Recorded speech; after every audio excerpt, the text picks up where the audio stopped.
अमर ग्रंथ ये मुक्ति पंथ, ये पंचम वेद निराला, नव ज्योति जगाने वाला।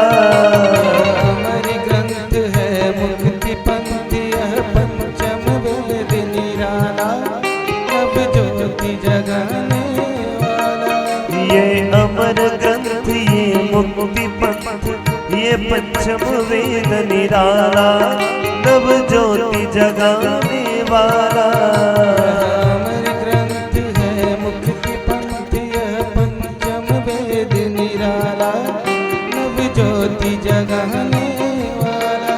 श्री राम ही घनश्याम ही, श्री राम ही घनश्याम ही, श्री राम ही घनश्याम ही, श्री राम ही घनश्याम ही।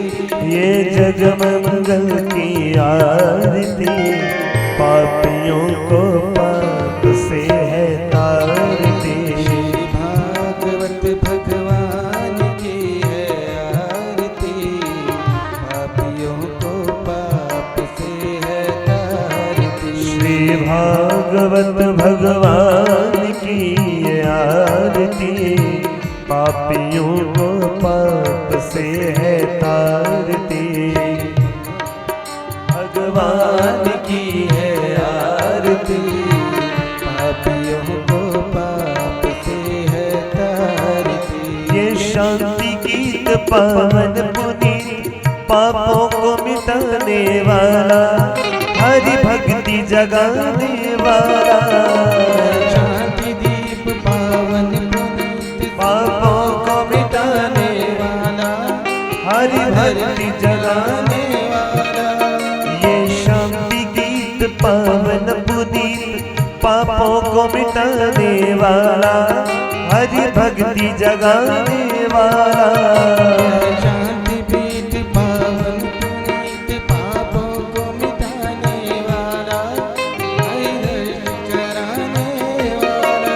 ये सुख करनी है दुख हरणी, सुख करनी है दुख हरणी, ये सुख करनी है दुख हरणी।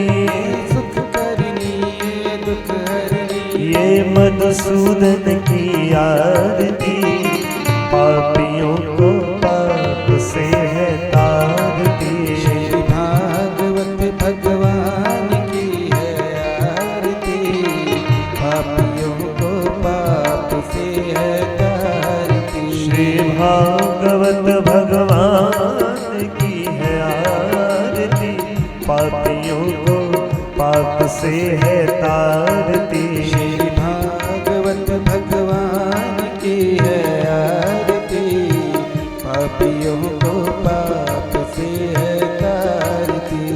पापियों को पाप से है तारती। पापियों को पाप से है तारती। ओ पापियों को पाप से है तारती। पापियों को पाप से है तारती। ओ पापियों को पाप से है तारती। पापियों को पाप से है तारती।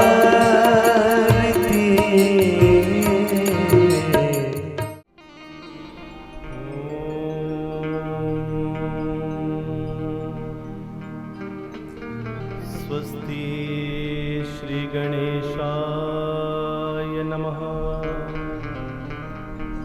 स्वस्ति श्री गुरुचरण कमलेभ्यो नमः। स्वस्ति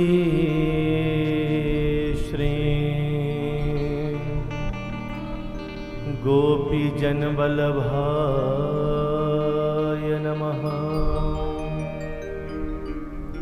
स्वस्ति श्री गोवर्धननाथो विजयते। स्वस्ति श्री राधाकृष्णाभ्यां नमः।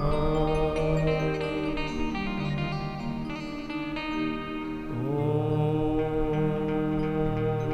गजाननं भूतगणाधिसेवितं कपितजम्बूफलचारुभक्षणम् उमासुतं शोकविनाशकारकम्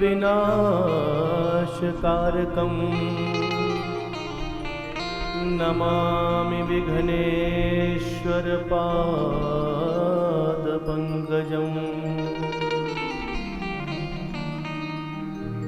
नमोऽस्तु गुरुवे तस्मै इष्टदेवस्वरूपिणे यस्या वाग्मृतं हन्ति विषमसंसारसंज्ञकम्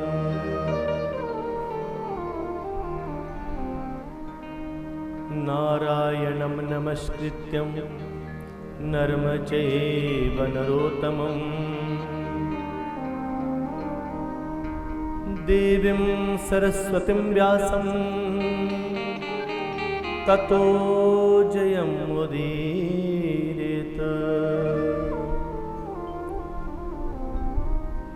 सर्वमङ्गलमाङ्गल्ये शिवे सर्वार्थसाधिके शरण्ये त्र्यम्बके गौरी नारायणी नमोस्तुते।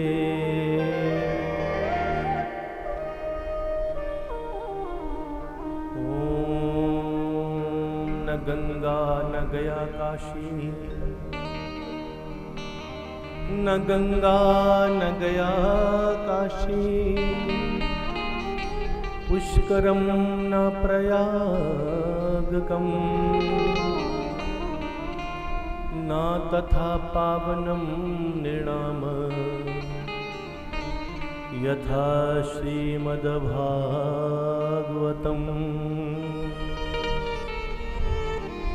न गंगा न गया काशी, पुष्करम न प्रयागकम। न गंगा में, न गया में, न काशी में, न पुष्कर में, न प्रयाग में। आप संसार के किसी भी तीर्थ में चले जाएं, किसी भी तीर्थ में हम चले जाएं, फिर भी वो पवित्रता नहीं आती है जिस पवित्रता को हम श्रीमद्भागवत महापुराण के बीच में डुबकी लगाने से प्राप्त करते हैं।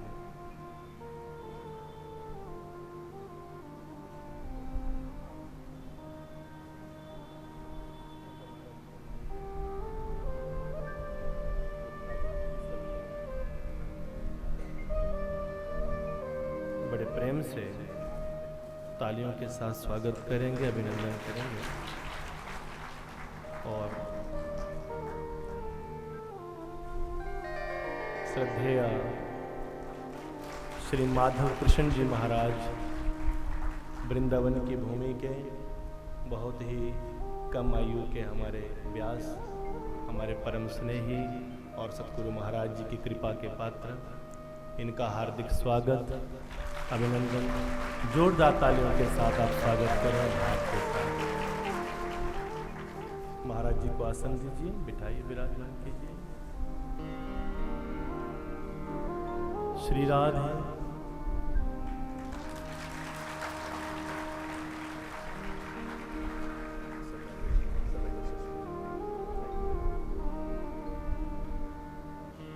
विराजमान करवाइए।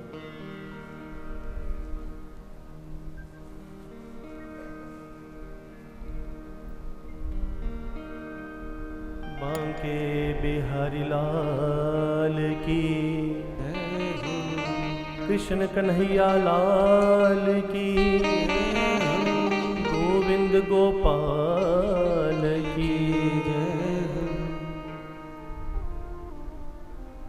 गंगा, गया, पुष्कर, प्रयाग, किसी भी तीर्थ में चले जाएं, किसी भी जगह पर जाकर डुबकियां लगा लें, सर्व आश्रम अब अभिगमनम सर्व तीर्थ अवगाहनम। कितने ही तीर्थों में चले जाएं, कितने ही मंदिरों में चले जाएं, परंतु फिर भी वो पवित्रता नहीं आती जो पवित्रता भगवान के इस संत संगति में बैठकर आती है। संत संगति से बड़ी कोई धाम नहीं है, कोई बड़ा तीर्थ नहीं है। महात्मा व्याख्यान करते हैं कि सबसे श्रेष्ठ, सबसे उच्चतम जो स्थान है वो सतगुरु को कहा गया है। सतगुरु की शरण में बैठकर ही जीवन के सारे कार्य सिद्ध होते हैं। कथा प्रेमियों, ब्रज कथा, इस ब्रज लीला, इस कृष्ण कथा के बीच में हम सभी के प्रेम को फलीभूत करते हुए, हम सबके प्रेम को अपने हृदय में मानकर और हम सबको अपने श्री चरणों में स्थान देने का जो ये कृपा सतगुरु महाराज ने की है। भगवान श्री कृष्ण के इस पवित्र पावन धाम में, उनके घर में बैठकर हम इस पावन कथा का आनंद ले रहे हैं। जब सतगुरु महाराज सामने रहते हैं तो मुख में शब्द ही नहीं आते हैं कि कथा को कहाँ से आरंभ करें और कहाँ विश्राम करें। तो केवल एक ही चीज़ दिखती है, बस एक ही लगता है कि बस काश भगवान कुछ ऐसा करें कि ये समय थोड़ी देर के लिए उस प्रकार रुक जाए जिस प्रकार कौरवों और पांडवों के युद्ध के बीच में भगवान श्री कृष्ण ने समय को रोक दिया था। एक तरफ कौरव, एक तरफ पांडव। जिसमें अर्जुन अपने हौसले को खो गए, अपने धैर्य को खो गए, अपने ही संबंधियों को देखकर घबरा गए, उसमें भगवान ने थोड़ी देर के लिए समय को रोक दिया। कौरव और पांडव जिस मुद्रा में थे, जिन्होंने भाले उठाए थे वो भाले हाथ में रह गए, जो दौड़ रहे थे वो उनका आधा पैर ऊपर आधा नीचे, जिस मुद्रा में वो चल रहे थे, जिस मुद्रा में वो दौड़ रहे थे, उसी मुद्रा में मानव युद्ध विराम हो जाता है। दोनों तरफ को, एक तरफ कौरव, एक तरफ पांडव, और बीच में समय को रोक दिया गया और भगवान श्री कृष्ण ने आपातकालीन स्थिति को देखकर एक विशाल यज्ञ आरंभ कर दिया। वहां युद्ध हो रहा था और भगवान यज्ञ करने लगे, परंतु उस यज्ञ में और आज के समय में होने वाले यज्ञों में थोड़ा अंतर है। दो प्रकार का यज्ञ है, एक यज्ञ शरीर के अंदर होता है, एक यज्ञ शरीर के बाहर होता है। भगवान श्री कृष्ण ने जिस यज्ञ की यहां पर कल्पना की है, हमारे माधव ने जिस यज्ञ की यहां पर कल्पना की है, वो कौन सा यज्ञ था? उसे ज्ञान महायज्ञ कहा गया। शरीर का हवन कुंड बना दिया गया। शरीर रूपी हवन कुंड में भक्ति की अग्नि को जलाया गया, विकारों की आहुति डाली गई और ज्ञान की ज्योति को प्रकाशित किया गया। और उस ज्ञान महायज्ञ से अर्जुन के समस्त विकारों को जला दिया गया और सुंदर ज्ञान की ज्योति को प्रदीप्त करके कहा, हे अर्जुन, तुम कुछ नहीं कर रहे हो, जो कर रहा हूं वो मैं ही कर रहा हूं। गीता का ज्ञान आप सबने सुना है, आप सबने पढ़ा है, और हमने पहले भी कहा कि भगवान कृष्ण के इस धाम में बैठकर हम केवल और केवल भगवान कृष्ण के ही प्रेम राग में बार बार हम प्रवेश कर रहे हैं। यहाँ पर हम कथा सुनने के लिए और कथा सुनाने के लिए नहीं आए हैं। यहाँ तो हम केवल और केवल हर पहलू से भगवान के प्रेम तक पहुँचने के लिए आए हैं। क्योंकि जिस समय उद्धव ने भगवान कृष्ण के कहने से गोपिकाओं को जाकर समझाने की कोशिश की और उद्धव ने कहा गोपिकाओं, उनको ज्ञान देने लगे, उनको ये समझाने लगे, ऐसा करो, माला जपा करो, पूजा किया करो, ऐसी भक्ति करो, ये करो, वो करो। तो गोपिकाओं ने एक ही बात कही थी, क्या कहा था? हम प्रेम दीवानी हैं वो प्रेम दीवाना, ए उधो हमें ज्ञान की पोथी ना सुना। ये ज्ञान की पोथी हमें समझ नहीं आती, हम नालायक हैं। भिलनी को जब राम भक्ति सुनाने लगे, भिलनी ने पूछा कैसे मिलते हैं आप भिलनी? तो राम कहते हैं 9 प्रकार की भक्ति है। अभी भगवान इतना ही कहने लगे तो भिलनी ने बोला, प्रभु ये 9 प्रकार की भक्ति मुझे मत सुनाओ, मैं बिल्कुल अनपढ़ हूं, मैं एक क्लास भी विद्यालय नहीं गई, मुझे ये ज्ञान नहीं आता, मुझे 9 प्रकार की भक्ति याद रहने वाली नहीं है, मैं बड़ी नालायक हूं। मुझे सीधे सीधे ये बता दो कि तुम्हें मैं पाऊं तो कैसे पाऊं, कैसे प्राप्त करूं मैं तुम्हें? तब भगवान श्री रामचंद्र ने क्या कहा? भगवान कृष्ण ने अर्जुन को क्या ज्ञान दिया? भगवान कृष्ण ने विदुरायन को क्या ज्ञान दिया? और तो और जिसमें भगवान कृष्ण के ही पुत्र सांब ने भगवान कृष्ण के ब्रह्म विद्या प्रदान करने वाले गुरु का तिरस्कार किया, दुर्वासा ऋषि का तिरस्कार किया, तो उस समय भगवान ने अपने पुत्र को क्या ज्ञान दिया? एक ही ज्ञान दिया कि अगर मैं भी इस संसार में आता हूं तो किसी सतगुरु की कृपा से आता हूं, और अगर संसार से जाता हूं तो भी सतगुरु की महिमा से ही जाता हूं। कथा प्रेमियों, ये बहुत ही प्रेम का विषय है। हम सब वृंदावन धाम में बैठकर इस कथा का श्रवण कर रहे हैं।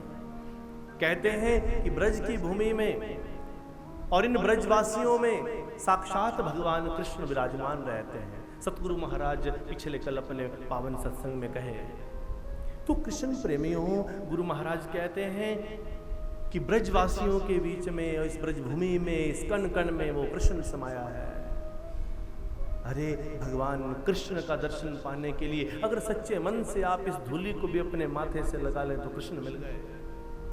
हमारे बीच में आज ब्रजवासी श्रद्धेय माधव कृष्ण जी महाराज यहाँ पर विराजमान हुए हैं।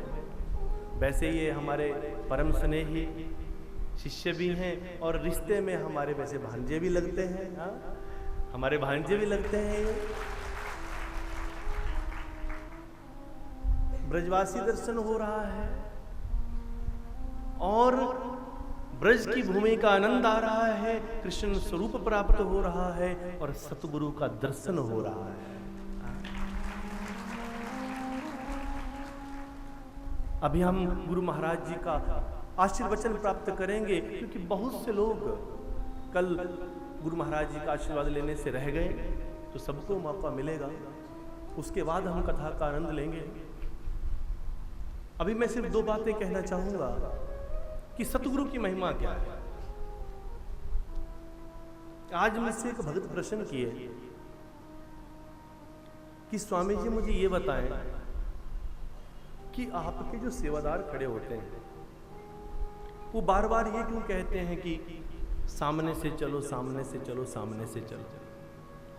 बहुत से लोग इन बातों का बुरा मान जाते हैं, कुछ लोग जिद पर आ जाते हैं।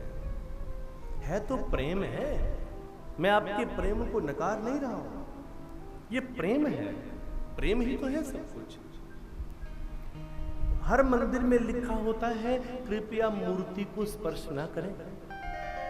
हर मंदिर में लिखा होता है हनुमान जी के ऊपर सिंदूर मत मलो, मूर्ति को स्पर्श मत करो। हनुमान जी के चरणों में आप सिंदूर थोड़ा अर्पण कर दीजिए, भगवान अपने आप लगाते हैं। भगवान की मूर्त को, सतगुरु के शरीर को, सतगुरु के रूप को, इस मूर्तवान रूप को कभी भी स्पर्श नहीं करना चाहिए। मैं निवेदन करूंगा, भैया ध्यान दीजिएगा, विजय जी ध्यान दीजिएगा, थोड़ी देर के लिए सभी शांत होकर बैठ, जहां जहां सेवाएं वहीं बैठ जाए। सारी सेवाओं को थोड़ी देर के लिए बंद कर दीजिए। थोड़ी देर के लिए सारी सेवाएं बंद। सबसे बड़ी जो सेवा है वो सतगुरु चरणों में बैठकर उनके नूरी रूप का दर्शन पाकर अपने जीवन को धन्य करना है। सेवाएं तो हम आगे और पीछे भी कर लेंगे, अगर वृंदावन धाम में आकर भी हम सेवाओं में ही फंसे रह गए तो फिर गुरु महाराज की कृपा को कैसे पावेंगे। हमारी बहनें बोलती थी चपाती हम बना लेंगी, देवियाँ कहती थी चपाती बना लेंगी। तो सतगुरु महाराज ने क्या आदेश किया कि 2 नहीं, जरूरत पड़ती है तो 4 कुक, 4 बोटी और रख लो। पर इस समय इस बार जितने लोग जाएंगे वो किचन में प्रवेश भी नहीं करेंगे। आप यहाँ पर केवल और केवल, आप यहाँ पर खाना बनाने के लिए नहीं आए, लंगर बनाने के लिए आश्रम में सेवा मिलती है। यहाँ हम सब केवल और केवल सच्चे हृदय के साथ, जिस भाव से हम अपने घर में बैठकर या किसी दूसरे के घर में जाकर हम कथा का श्रवण नहीं कर पाते, चिंताएं हमें घेरती रहती हैं, हम उन चिंताओं से मुक्त होकर 7-8 दिन केवल और केवल सारी चिंताओं को छोड़कर केवल हम गुरु चरणों में ध्यान लगाएं, कृष्ण चरणों में ध्यान लगाएं। इसलिए हम यहाँ आए।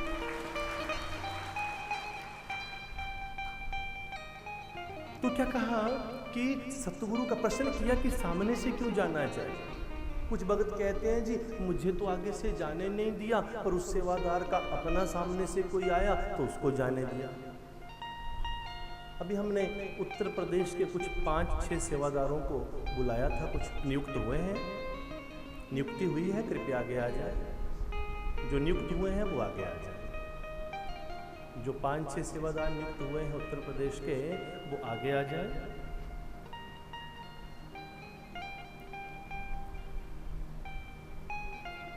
सुनिएगा, उस तरफ से आए, उस तरफ से ऊपर आ जाइए बेटा, ऊपर आ जाइए। बांके बिहारी लाल की जय हो, गोविंद गोपाल की जय हो। यहाँ बैठ जाए, विराज जाए। यहाँ सामने विजय जी बैठे हैं, वहाँ विराज जाइए, वहाँ बैठिए, सामने बैठ जाइए। बांके बिहारी लाल की जय हो।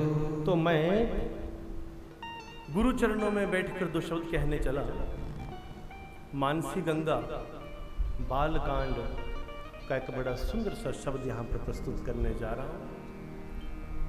श्री गुरु पद नख मणिगण ज्योति, श्री गुरु पद नख मणिगण ज्योति, श्री गुरु पद नख मणिगण ज्योति, श्री गुरु पद नख मणिगण ज्योति, श्री गुरु पद नख मणिगण ज्योति, श्री गुरु पद नख मणिगण ज्योति।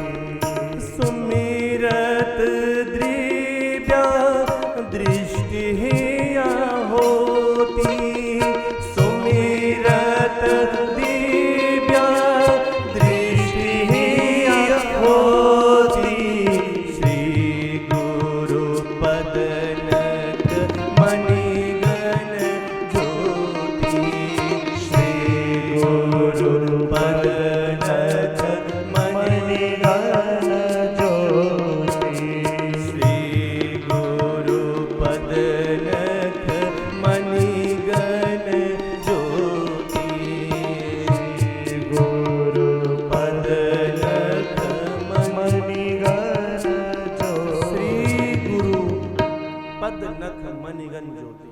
मात्र केवल अब मैं 3 से 5 मिनट कहूंगा। जो सेवादार बैठे हैं वो भी ध्यान से सुनिएगा। आपको यहाँ इसलिए बुलाया गया ताकि आप सुने कि मैं क्या कहने जा रहा हूँ। कहीं ऐसा ना हो आप बोले कि हम पीछे बैठे थे, हमने सुना नहीं। इसलिए बिल्कुल अपने ज्ञान तंत्रों को जागृत करके सब सुने। गोस्वामी तुलसी बाबा ने क्या कहा? श्री गुरु पद नख मणिगण ज्योति।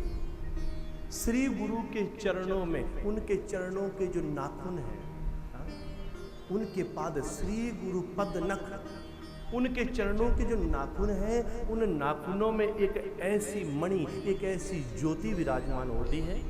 सुमिरत दिव्य दृष्टि ही होती, जब शिष्य सच्चे मन से गुरु चरणों के सामने खड़ा होकर, गुरु चरणों के सामने दंडवत होकर प्रणाम करता है, जब उसका माथा गुरु चरणों पर लगता है, तो गुरु के पैरों में, गुरु के चरणों में जो नाखून है, उन नाखूनों में एक ऐसी ज्योति होती है, जैसे ही माथा लगाया, माथा वहां स्पर्श हुआ तो वो ज्योति वहां से शिष्य की आंखों में दिव्य दृष्टि, दोनों आंखों के बीच में आज्ञा चक्र है। जब इस जगह को हम गुरु चरणों में स्पर्श करते हैं तो उन नाखूनों के बीच में से वो ज्योति दोनों आंखों के बीच में जो आज्ञा चक्र है उसे प्रदीप्त कर देती है, वहां स्थापित हो जाती है और वो शिष्य दिव्य दृष्टि को पा जाता है। ये मैं नहीं कह रहा हूं, ये गोस्वामी तुलसी बाबा कहते हैं। तो इसलिए गुरु के चरणों में प्रणाम कैसा करना चाहिए, भगवान के चरणों में प्रणाम कैसा करना चाहिए। शास्त्र कहता है कि गुरु के चरणों में न बाएं से प्रणाम करना, न दाएं से प्रणाम करना, पीछे से तो गलती से भी नहीं खड़े होना। गुरु के पीछे तो खड़े होने की जरूरत ही नहीं। कई लोग पीछे खड़े हो जाते हैं परीक्षा लेने के लिए, कई बार संत कहते हैं हाँ जी आ जाओ। पीछे आप विवाह शादी में पीछे आप दूल्हा दुल्हन को आशीर्वाद देने के लिए खड़े होते हैं, पीछे वो खड़ा होता है जो आशीर्वाद देता है, जो आशीर्वाद लेता है वो सामने चरणों में होता है। जो मैं कहने जा रहा हूं उसे 2 ही मिनट में ध्यान से सुनना, ये बड़े प्रेम का सूत्र है। वृंदावन धाम में बैठकर भी हम अगर उस ज्योति को ना पाए तो कैसे मिलेगी। इसीलिए संत अपने चरणों को छुपा कर रखते हैं, संत अपने चरणों को छुपा कर रखते हैं। सबको चरण मिलते नहीं हैं। कोई भाग्यशाली वो सेवादार होता है, भाग्यशाली वो शिष्य होता है जिसके लिए संत अपने चरणों को स्वयं आगे करता है। कई भक्त जिद पे कहते हैं गुरुजी मुझे आपके चरण चाहिए। चरण, आप जिद के ऊपर चरण को खींच सकते हो, जिद के ऊपर आप जबरदस्ती माथा लगा सकते हो, पर वो मणि तो तभी मिलेगी जब गुरु खुश होकर स्वयं कहे लो मेरे चरणों में आ जाओ। तो चरण संत छुपा कर रखते हैं, इसलिए सदैव सतगुरु को कहां से प्रणाम करना चाहिए? सामने से। गुरु महाराज जी के सामने खड़े होइए। जो आप कुछ श्रद्धा सुमन दक्षिणा द्रव्य अर्पण करना चाहते हैं वो गुरु जी के चरणों में रखिए दूर से और प्रणाम कीजिए। चाहे झुक कर करो, दंडवत करो, प्रणाम करो। और तो और संतों को, सतगुरु को अगर आपने का माला भी पहनानी है तो भी व्यक्ति को बड़ा परहेज करना पड़ता है। जिस प्रकार मान लीजिए बिजली की तार नंगी है, आपने उसको टेप करनी है। बिजली की तार नंगी है, उसको आपने टेपिंग करनी है तो कैसे व्यक्ति करता है? इतने संभल के कि गलती से भी हाथ तार से ना लग जाए और मुझे करंट ना लग जाए। इसलिए गुरु महाराज जी के शरीर को, परमात्मा के रूपों को, मूर्ति को कभी व्यक्ति को स्पर्श करना नहीं चाहिए। बहुत से मेरे भाई, बहुत से मेरी माताएं गुरु महाराज जी को जप्फी डाल के बैठ जाते हैं। मेरे भाई कुछ बच्चे चिपक जाते हैं। ये सोचिए एक मर्यादा है, हर चीज की एक मर्यादा है। इसलिए सतगुरु ऐसा कर्म करें कि सतगुरु स्वयं एक दिन आपको कहे आओ बेटा मेरे हृदय से लग जाओ। बहुत से लोग माथा कहाँ लगाते हैं? गोदी के बीच में माथा लगाते हैं। बहुत से लोग गोदी में माथा लगाते हैं, घुटनों में माथा लगाते हैं। माथा लगना कहाँ चाहिए? चरणों में। चरण कहाँ है? सामने है। अगर ढके हैं तो जिद पर नहीं ले सकते। ऐसा कर्म करो कि ऐसा मौका मिले कि सतगुरु किसी दिन ऐसे आसन में स्वयं ही बैठ जाएं कि आप सामने जाएं, चरण खुले हों। आज जब नौका में जा रहे थे, जब हम लोग वहां पर घाट पर गए थे, नौका में बैठे थे, तो कितने भगत जनों ने गुरु चरणों का आशीर्वाद पाया। चरण मिले कि नहीं मिले? बिन मांगे मोती मिले, मांगे मिले ना भीख।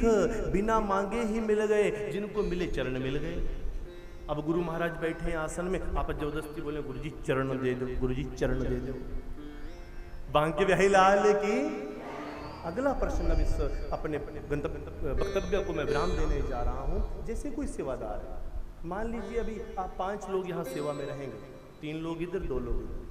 तो शिकायत क्या आती है कि सेवादार यहाँ खड़ा होकर पूरी सेवा करता है, पर जब आपकी पत्नी, आपके माताजी, आपका बच्चा सामने से आता है तो आप गुरुजी ये मेरी पत्नी है, तो आप उस वक्त ये भूल जाते हैं कि आप एक सेवादार हैं। जब आप सेवा में खड़े हैं तो जो नियम एक के लिए हो वही सबके लिए। अगर ये नियम अध्यात्म के नियम केवल बदले जाते हैं तो किस लिए? संत महात्माओं के लिए, विद्वान जनों के लिए, संत महात्माओं के लिए, विद्वान जनों के लिए। आप चौकड़ी मारकर नीचे बैठे हैं, महाराज जी आए हैं, उनको आप नीचे बैठाएंगे तो ये एक महादोष है, एक महापाप है।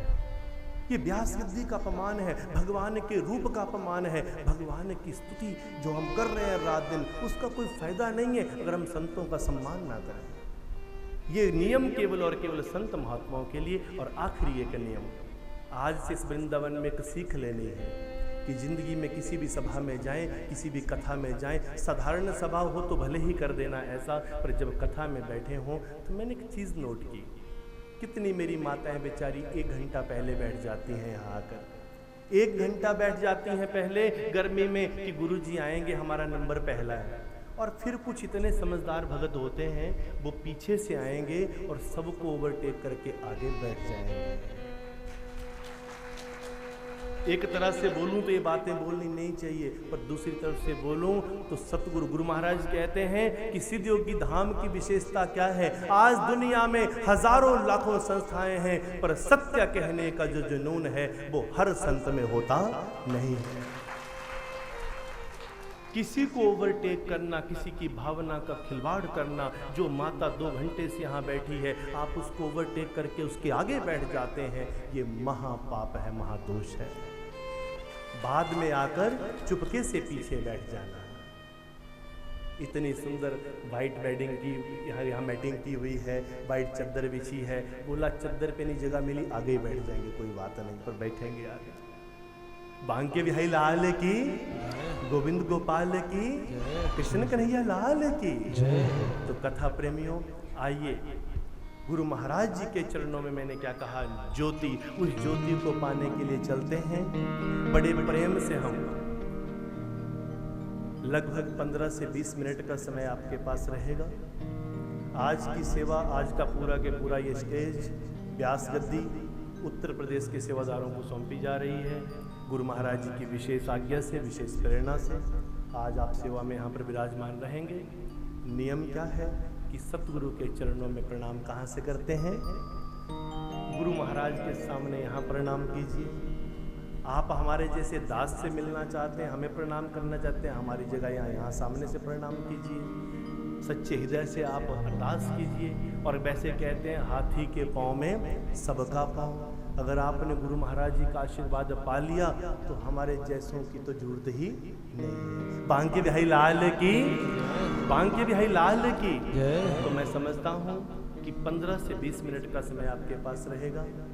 आने का रास्ता केवल वो, जाने का रास्ता ये। बड़े भाव के साथ जो मालाएं पहनाना चाहते हैं उनको आप यहाँ मौका देंगे आने का, और जो मालाएं नहीं लेकर आए हैं वो सामने से ही प्रणाम करते हुए चलेंगे। आइए, एक बड़ी सुंदर सी हाजिरी गुरु चरणों में, और सभी प्रेम से जो मालार्पण करना चाहते हैं, जो आशीर्वाद पाना चाहते हैं, जो गुरु महाराज जी के चरणों का आशीर्वाद पाना चाहते हैं, वो बारी बारी से इधर से चलेंगे। क्योंकि गुरु महाराज हमारे बीच में अब ज़्यादा से ज़्यादा आधा घंटा है। हम ये चाहते हैं कि अगर आप समय व्यर्थ गवाए बिना जल्दी जल्दी आशीर्वाद लेंगे, सच्चे मन से मांगोगे तो पिछली कुर्सी पर बैठकर भी मांगोगे तो भी मिल जाएगा। और अगर दूसरों को ओवरटेक करके आओगे तो आप चाहे मंच पर चढ़ जाओ फिर भी कुछ मिलने वाला नहीं। बांके बिहारी लाल की।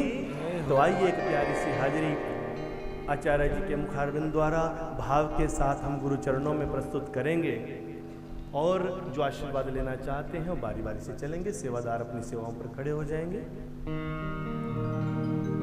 गुरुदेव मेरी नैया,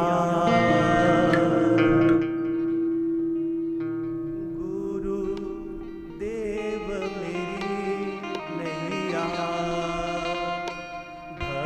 पार लगा देना गुरुदेव मेरी नैया, गुरुदेव मेरी नैया, भव पार लगा देना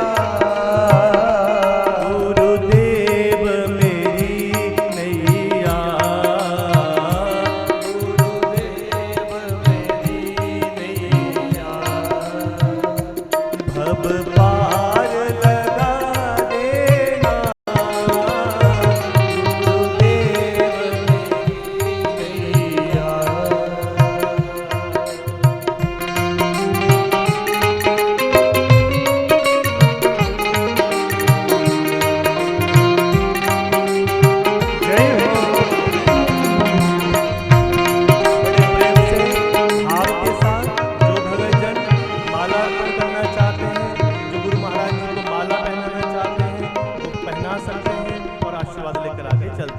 श्री राधे। जय हो।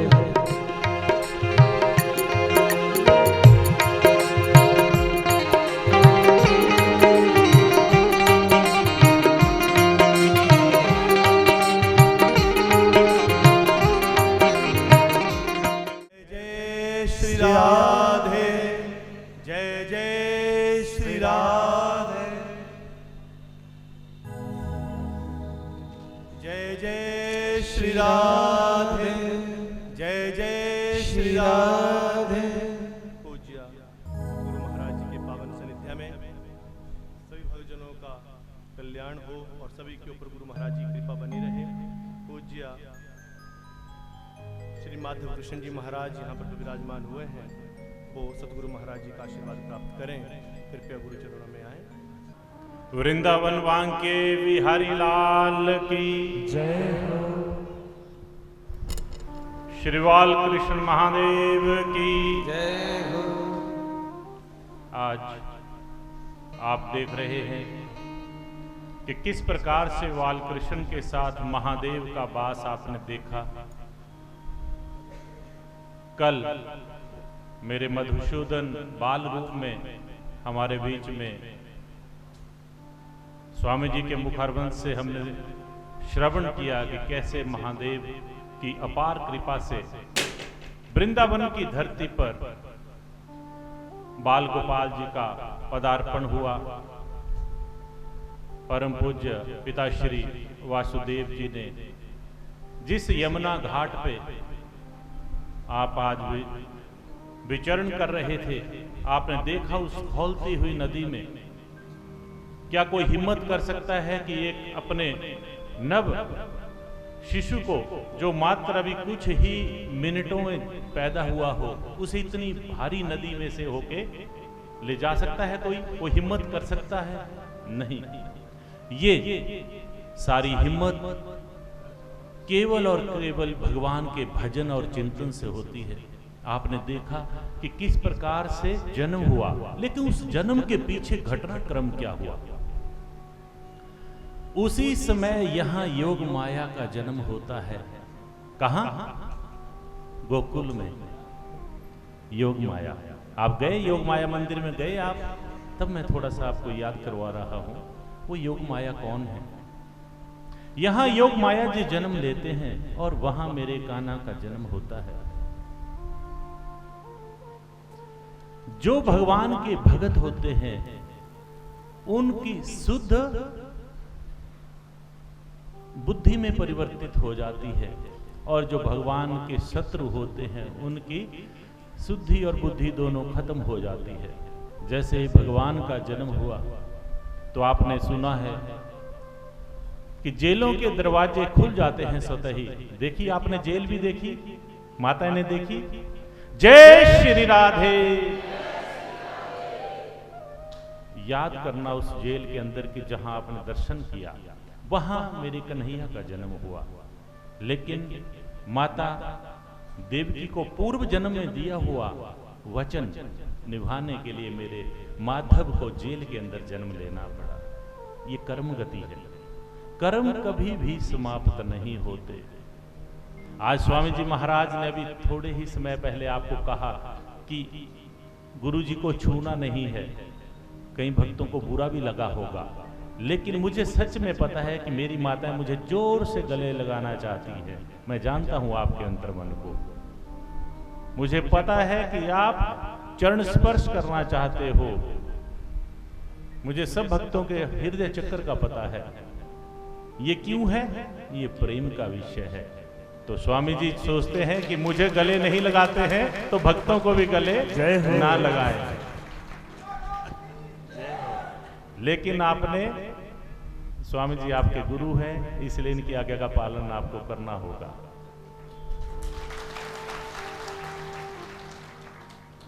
जिस वक्त समय आता है तो आपको पता है स्वतः ही मौका मिल जाता है।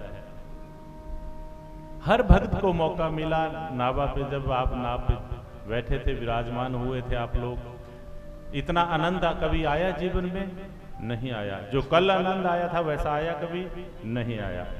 और ये आनंद विभोर, जब रमण रेती में आप आनंद ले रहे थे, क्या वो आनंद आपको भूल सकता है? क्या हमने कुछ खाया पिया? नहीं। खाने का टेस्ट जीवा तक है, गले से नीचे उतरते ही खाने का स्वाद खत्म हो जाता है। लेकिन प्रेम रस वो रस है जिसका स्वाद कभी खत्म नहीं होता। और सच्चा और निष्काम निष्पाप प्रेम ही सदा रसदायक होता है। इसलिए स्वामी जी महाराज ने कहा कि गुरु को कभी स्पर्श नहीं करते। मां और बेटे के रिश्ते से भी अगर पवित्र कोई रिश्ता है जीवन में तो कौन सा है? गुरु शिष्य का रिश्ता। पर वो रिश्ता कब पवित्र है? जब उस रिश्ते की मर्यादा में हम रहें। हमेशा आप दुनिया जहान में कई प्रकार की बातें सुनते रहते हैं, तो मेरी माताओं बहनों, बुरा नहीं मानना है, लेकिन हमेशा हमारे रिश्ते में पवित्रता को हम एक दूसरे को मेंटेन करना है। ये बहुत परम पवित्र धाम है। इस धाम की पवित्रता ही आपके और हमारे प्रेम से है। प्रेम शरीर से नहीं करना है। फिर शरीर से गले क्यों लगाना चाहते हो? शरीर को दर्शन करो, बस स्पर्श करने की आवश्यकता नहीं है। तब मेरे माधव क्या हुआ? वहां से पहले अपने दिव्य रूप में, विष्णु रूप में प्रकट होते हैं। कल हमने देखा तो प्रभु कहते हैं कि हे पिताश्री, क्या कहते हैं विष्णु भगवान? कि हे पिताश्री, हे माता देवकी, मैं तुम्हारे गर्भ से जन्म लेने वाला हूं। पैदा होने से पहले कल कहा है ऐसा। लेकिन आपने क्या करना है? अगर आप मुझे अपना भगवान मानते हो, अपना गुरु मानते हो, तो आपने मुझे बच्चा समझ के मेरी आज्ञा का पालन नहीं करना है। मुझे गुरु और भगवान में कोई अंतर नहीं होता। गुरुर ब्रह्मा गुरुर विष्णु गुरुर देवो महेश्वरा। तब कही है ये बात। तब विष्णु भगवान ने कहा कि आपने मुझे टोकरी में उठा के बस चलना है। कहां चलना है? कुछ नहीं बताया।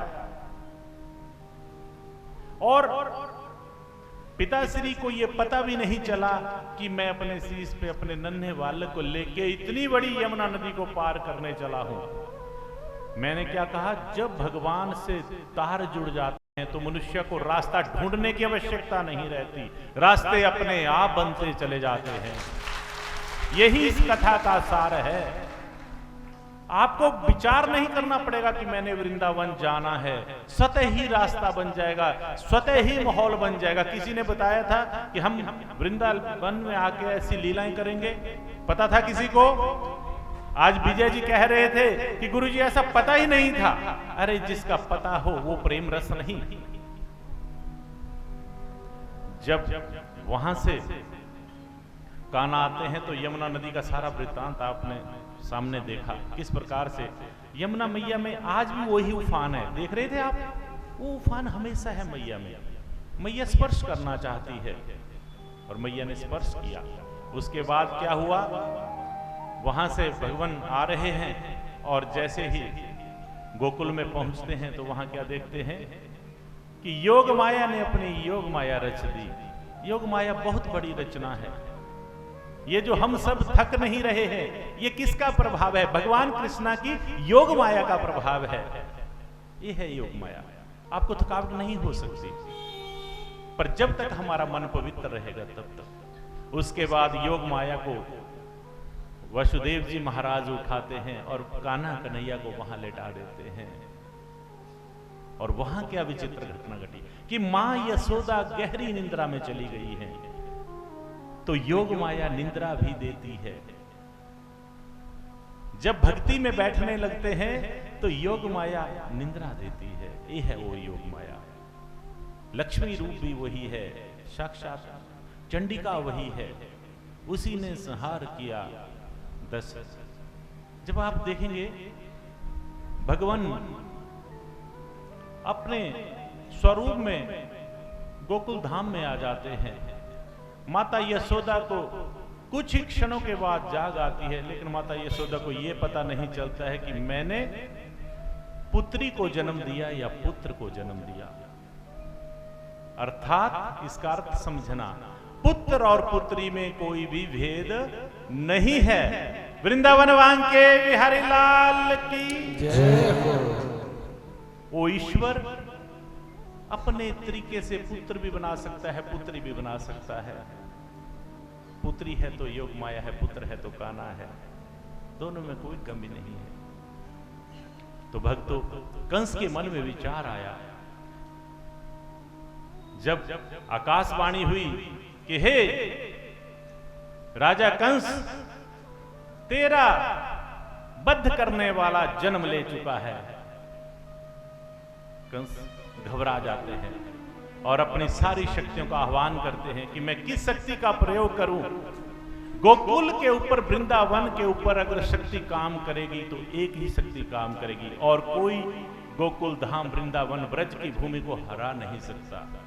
वो शक्ति क्या है? पूतना। पूतना को प्रकट करते हैं, और पूतना का स्वरूप क्या है?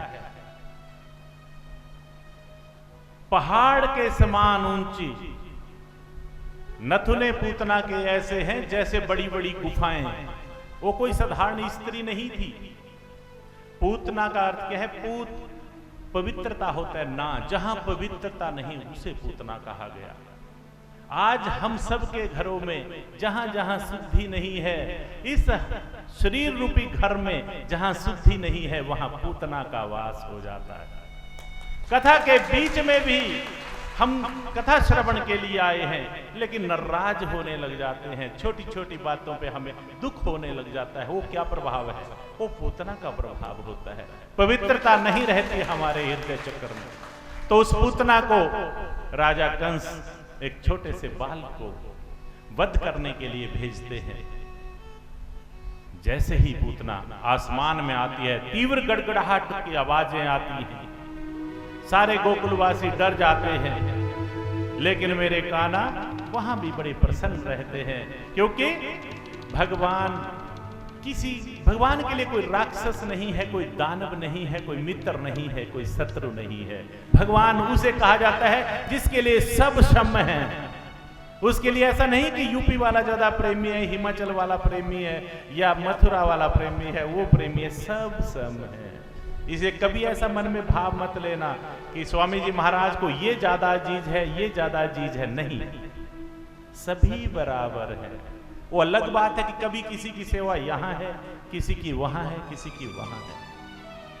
तो पूतना एक सुंदर स्त्री का रूप धारण करके गोकुल में आज प्रवेश करती हैं, और किसका रूप धारण करती हैं?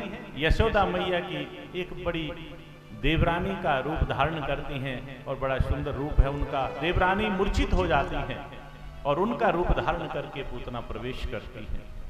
जैसे ही प्रवेश किया तो माता यशोदा कान्हा की किस तरह सुलाए हुए अपनी पीठ की तरफ को, और पूतना ने कान्हा को उठा लिया। आसमान में जैसे पूतना ले जाने लगे रहे हैं, तो क्या देख रहे हैं ऊपर?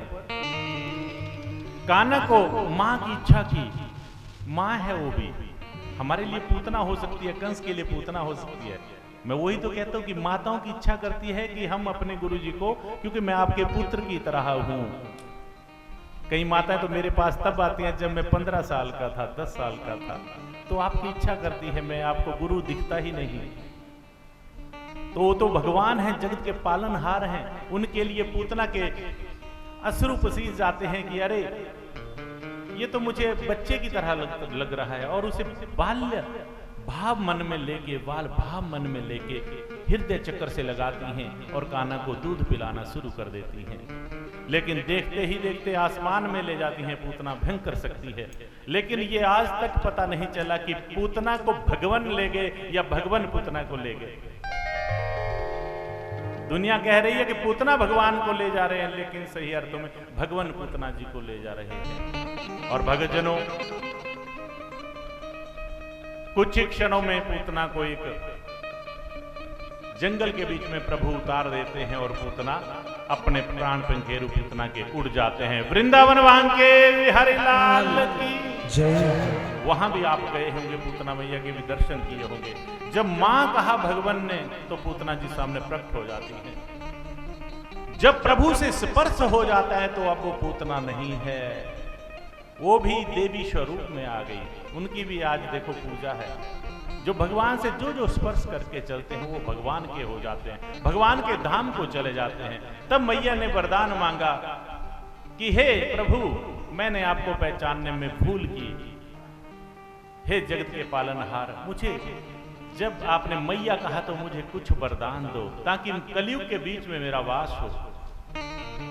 दयानिधि करुणानिधि मेरे मालिक ने मैया को वरदान दिए कि जहां पूतना, जहां पवित्रता नहीं होगी वहां तेरा कलयुग में वास होगा। इसलिए कहा जाता है कि कथा स्थल में भी नहा धोकर बैठे, अशुद्धि में हैं तो पीछे बैठे, पूजा स्थल में स्पर्श नहीं करें।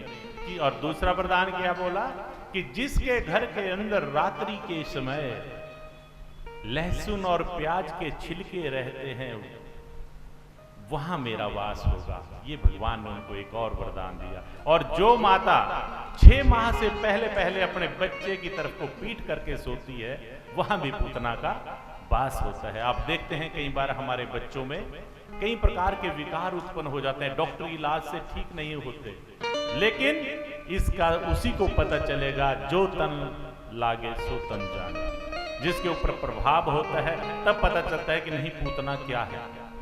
तो प्यारे भक्तजनों, आज हम देख रहे हैं कि पूतना जैसी भयंकर राक्षसी भी पवित्र हो सकती है, तो हम इस ब्रिज धाम में आके क्यों पवित्र नहीं हो सकते। और आज आप सबने स्वामी जी के सानिध्य में, सभी भक्तजनों के सानिध्य में, साक्षात रमण रेती में आप देख रहे थे कि मेरे कान्हा किस प्रकार से हम सब के बीच में नृत्य कर रहे थे। आपको महसूस हुआ होगा, आई थी वाइब्रेशन पॉजिटिव। वो तभी स्वामी जी ने कहा था कि थोड़ा थोड़ा बीच में स्पेस दो। वहां कितना आनंद आपने लिया, और 2 दिन 2000 वर्षों की तरह हमें सदा याद रहेंगे। और ईश्वर करे, मेरे कान्हा करें कि ऐसी रंगत ईश्वर आने वाले वर्षों में भी आप सबको दे। कुछ मेरे कान्हा कुछ ऐसी करे राधा मैया, ऐसी कृपा करें, युगल सरकार की ऐसी हमारे ऊपर अनुकंपा हो कि हम सभी भक्त मंडली इसी प्रकार से वृंदावन धाम में जब तक जीवन है इसी प्रकार रमण करते रहे।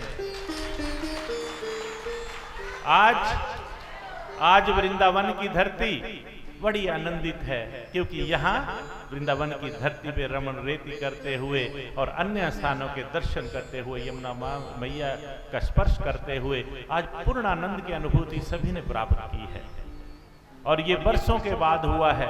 आप देख रहे थे वहां और भी लोग आए थे, आपने ज्यादा आनंद लिया या उन्होंने? सच कहियो, क्यों?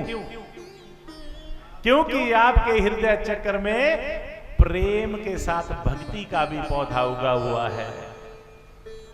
जब इन दो का कॉम्बिनेशन हो जाता है तो जीवन में आनंद ही आनंद होता है। जिसके हृदय में भक्ति और प्रेम दोनों समा जाते हैं उसे संसार की किसी पदार्थ की कमी नहीं रहती। ये मत सोचना, मांगने की आवश्यकता नहीं है कि गुरुजी मेरा ये नहीं हो रहा, वो नहीं हो रहा। मैं कहता हूं दावे के साथ, अपने हृदय चक्र में आज के बाद भक्ति और प्रेम को बुझने मत देना। इस दिए को, भक्ति और प्रेम का ये जो रस है, यही आपको भव से पार करवा देगा। और चलते चलते मैं एक शब्द आपको कहना चाहूंगा, चलते फिरते उठते बैठते, कुछ भक्त पहली बार भी हमें मिले होंगे। क्या करना है? चलते फिरते उठते बैठते क्या करना है? चाहे सिद्धोम सिद्धोम, राम राम, कृष्णा कृष्णा, राधे राधे, कुछ भी कह सकते हो आप, पर कहना है। प्रतिज्ञा ले ले, कर सकते हो आज से, हे कान्हा हम सदा के लिए चलते फिरते उठते बैठते सोते जागते। अब देखो एक लाइन बोल दी, सोते। सोते कौन बोलता है नाम? अरे बोलता है अंतर्मन बोलता है, हृदय से बोलना है। सोते जागते हर वक्त हमने राम राम, कृष्णा कृष्णा, राधे राधे, शाम शाम, सिद्धोम सिद्धोम लीन रहना है। वृंदावन वांके बिहारी लाल की जय। अब अंतिम हाजिरी स्वामी जी के साथ आप लगाएं और फिर चलते हैं। और सभी जो बाकी का समय यहाँ रहा है वृंदावन की धरती पे, अपने को थोड़ा सेफ रखते हुए सड़क वगैरह पे चलें। और कोई ऐसा धाम कोई छूट गया हो तो वो स्वामी जी को बताएं। वैसे मेरे हिसाब से तो कुछ नहीं छूटा, मुझे तो आनंद आ गया। अब आप आनंद आया नहीं, अब मैनेजर साहब बताएंगे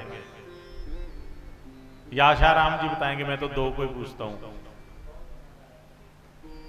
और ये परम आनंद है माधव, इसका कोई मुकाबला नहीं है। चाहे आप मटर पनीर खिला दो, चाहे जलेबियां। मैंने कहा था जलेबियां बनानी है, पर माताओं के कुछ के व्रत थे इसलिए जलेबी कैंसिल हो गई, मैं भी खाने से रहा।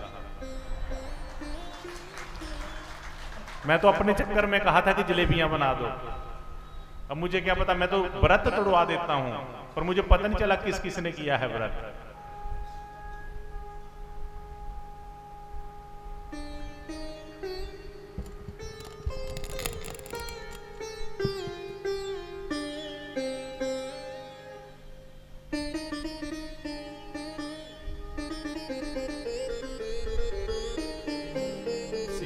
जय जय श्री राधे, जय जय श्री राधे, जय जय श्री राधे, जय जय श्री राधे। सिद्धयोगी धाम की जय हो, सिद्धयोगी सतगुरु महाराज की जय हो, गुरु प्यारी साध संगत की जय हो, मेरी बात का बुरा मानने वालों की जय हो, ना बुरा मानने वालों की जय हो, बांके बिहारी लाल की जय हो। आइए, हमारे बड़े ही प्रिय परम स्नेही हमारे गुलाब जी हैं, वो बहुत सुंदर एक प्रस्तुति हम मिलकर अर्पण करेंगे। और तब तक जो उत्तर प्रदेश के भगत जी हैं वो गुरु महाराज जी को विदाई देंगे। आ जाएं सभी। और आप बड़ी प्यारी सी प्रस्तुति, गुलाब जी एक बहुत अच्छा भजन गाएंगे और हम सब मिलकर उसका साथ देंगे। जय करा गुरु महाराज जी दा, बोल साचे दरबार की जय। दरबार की, गुरु जी के प्यार की, सिद्धयोगी धाम की जय करा गुरु महाराज जी दा, बोल साचे दरबार की।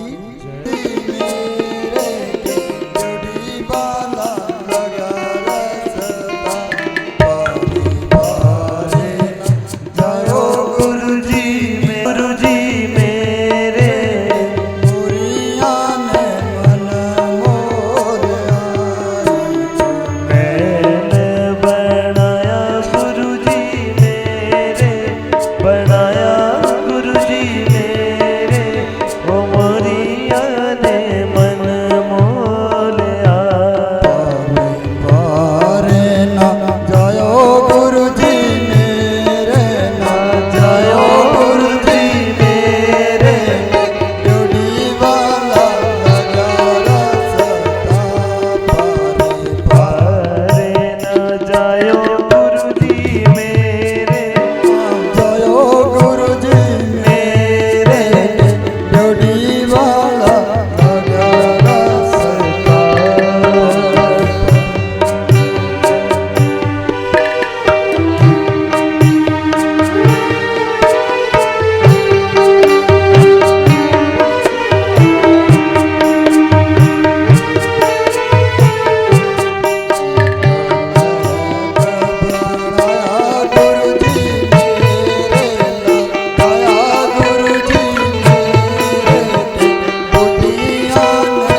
साथी हमारा कौन बनेगा, साथी हमारा कौन बनेगा, तुम न सुनोगे कौन सुनेगा, तुम न सुनोगे कौन सुनेगा, तुम न सुनोगे कौन सुनेगा, तुम न सुनोगे कौन सुनेगा।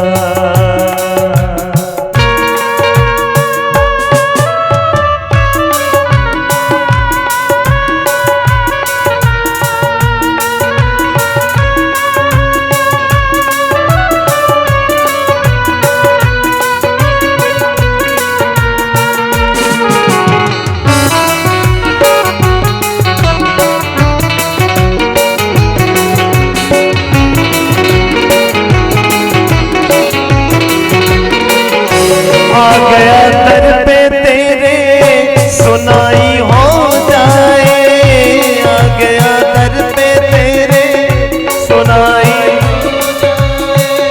आ गया दर पे तेरे सुनाई हो जाए, आ गया दर पे तेरे सुनाई हो जाए, जिंदगी से गमों की विदाई हो जाए, जिंदगी से गमों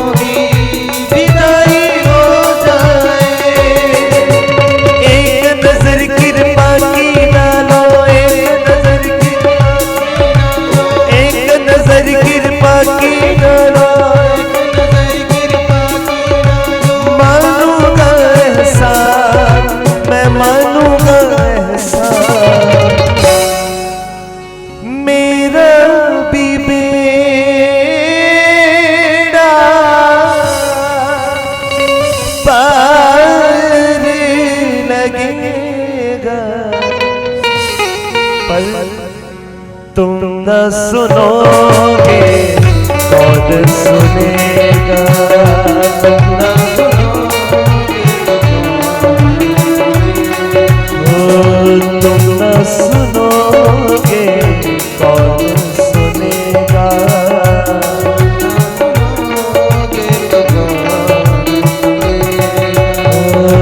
तुम न सुनोगे कौन सुनेगा, तुम न सुनोगे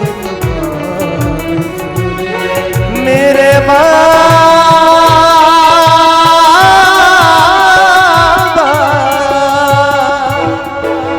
मेरे बाबा,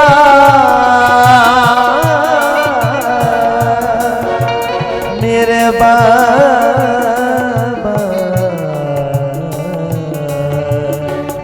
मेरे बाबा।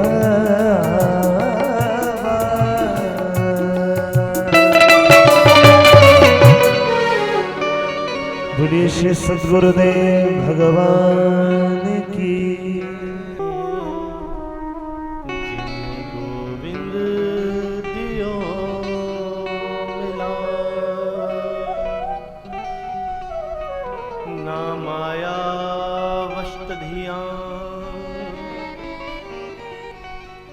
कामः कामाय कल्पते, भर्जिता क्वथिता धानः, प्रायो विजाय नश्यते। जिस प्रकार अग्नि के संपर्क में आने से एक धान अपने अस्तित्व को खो देता है, अग्नि के संपर्क में आने से धान का बाहर का जो भूरा आवरण है वो फट जाता है, उसके जो नुकीले नुकीले दोनों कोने हैं, जो छोर हैं, वो भी टूट जाते हैं, और तो और बाहर का जिस प्रकार धान का वो आवरण फट जाता है, तेज नुकीले वो कोने अपना अस्तित्व खो देते हैं, नुकीलापन खत्म हो जाता है और धान के अंदर की जो गिरी है वो खिल जाती है। धान के अग्नि के संपर्क में आने से जब उसका भीतर, उसका हृदय जब पुलकित होता है तो उसे खील कहा जाता है। भगवान के श्री चरणों में कभी धान नहीं चढ़ता। भगवान के श्री चरणों में धान की कोई कीमत नहीं, कीमत खील की है। एक कली जब सूर्य की गर्मी से तपती है, संसार की आंधी तूफान को धारण करती है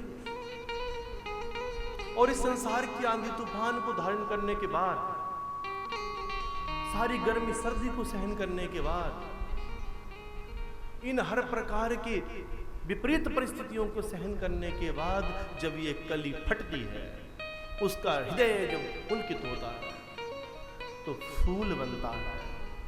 भगवान के चरणों में कभी कली नहीं चढ़ती, भगवान के चरणों में फूल चढ़ता है। इसीलिए कहते हैं कि जब भगवान को फूल चढ़ाएं तो फूल का पीछे का जो भाग है, जो हरा हरा भाग होता है, उसे भी निकाल कर फेंक दिया जाता है। केवल पुष्पों की जो पंखुड़ियां हैं उनको ही अर्पण किया जाता है।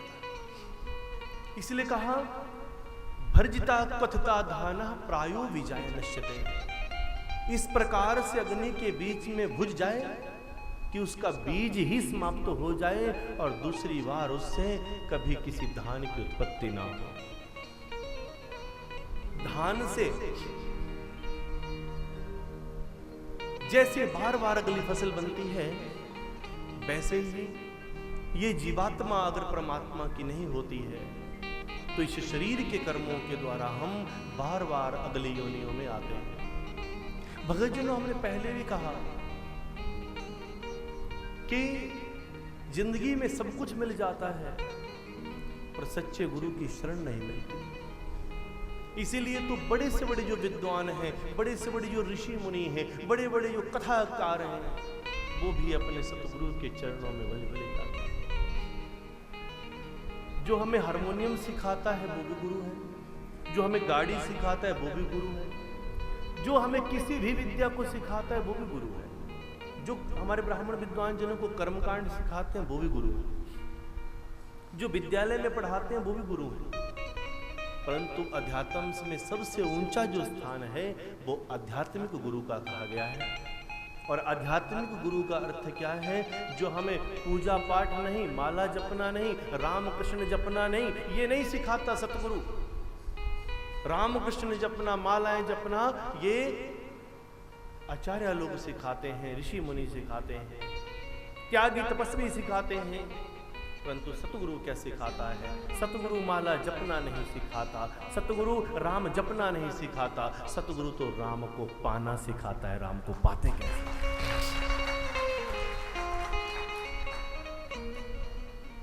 एक बार श्री हरि से नारद जी मिलते हैं और श्री हरि नारद जी से नाराज हो जाते हैं। नारद जी ने एक मछुआरे का दिल दुखा दिया तो नारद दौड़ते हुए गए, भगवान मुझे माफ कर दो। भगवान बोले तुम्हारे पाप का प्रायश्चित एक ही है, ऐसा करो 18 पुराण पार करके आओ, 18 पुराण पार करके आओ। नारद जी कहते अब 18 पुराणों को पार करने का मतलब है कि इनका पार पाना, इनका पार तो बड़े बड़े नहीं पा पाए, मैं क्या पार पाऊंगा, कैसे पार पाऊंगा? तो नारद जी जिस गुरु का उन्होंने अपमान किया था, भगवान श्री हरि बोले तुम्हारे दुख का निराकरण भी वही करेंगे। उसी गुरु के पास पहुंचे। नारद बोले गुरुदेव मुझे माफ करना, मैंने आपके बारे में गलत सोच लिया था। अब ये बता दो कि 18 पुराणों का पार कैसे पाऊं, क्योंकि जब तक पार नहीं पाऊंगा तब तक श्री हरि प्रसन्न नहीं होंगे। अगर वो प्रसन्न नहीं तो रात दिन उनका भजमन नारायण करने से क्या फायदा? सतगुरु कहते हैं बोला क्या है? बोला ऐसा बोला 18 पुराणों का पार पाओ। गुरु महाराज बोले बस इतना सा काम? बोला ऐसा करो गंगा के तट पर आ जाओ। गंगा के तट पर बोला 18 पुराणों को लेकर आ जाओ। 18 पुराण ये ग्रंथ, ये किताबें 18 पुराण बीच में रखी। गंगा के तट पर कहा जाओ गंगा जी में डुबकी लगाओ, गुरु आज्ञा का पालन करो, आचमन करो, अंतः शुद्धि करो, बाह्य शुद्धि करो, डुबकी लगाओ और आ जाओ। उधर शिष्य डुबकी लगाकर निकलने लगा, बीच में 18 पुराणों का ढेर रखा, इधर वो सतगुरु खड़ा है, उसने हाथ किया, बोला हाथ पकड़ो और पार आ जाओ, हाथ पकड़ो और पार आ जाओ। मतलब ये था कि तुम उस तरफ खड़े हो, इस तरफ मैं हूं, बीच में 18 पुराणों का ढेर है, हाथ पकड़कर पार आ जाओ, और तुमने पार कर लिया। शब्दों का हेर फेर है। सतगुरु चाहे तो पार की तो पार हो गया। पार का मतलब क्या है? इसका अर्थ क्या है कि ग्रंथों को बीच में रख के उसके ऊपर से पैर निकाल कर लांग दिए तो भगवान मिल गया? नहीं, इस तथ्य का अर्थ समझिए। पार पाने का मतलब क्या है? इस तथ्य से, इस प्रसंग से हमें शिक्षा मिलती है भैया कि 18 के 18 पुराणों का पार केवल एक ही है। 18 के 18 पुराणों का पार अगर पाना है तो उसका एक ही तथ्य है, वो है गुरु आज्ञा का पालन करना।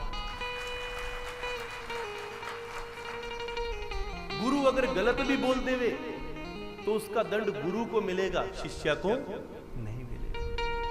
तभी तो भिलनी ने जब कहा था राम से, रो रो कर कहा राम मुझे ये ज्ञानवान नहीं आता, तो राम को कहा मुझे सीधा सीधा बता दो कि तुम मिलते कैसे हो। तो रामचंद्र भगवान ने भिलनी को कहा, भिलनी माता 9 प्रकार की भक्तियां। बोला इतना लंबा चौड़ा मत सुनाओ, मेरा दिमाग इतना नहीं है, मुझे सीधे बता दो तुम मिलते कैसे हो। तो क्या कहा राम? प्रथम भक्ति संतन संगा, भक्ति संपन्न करी संगा। प्रथम भक्ति संतन संगा, प्रथम भक्ति संतन संगा। प्रथम भक्ति संतन संगा।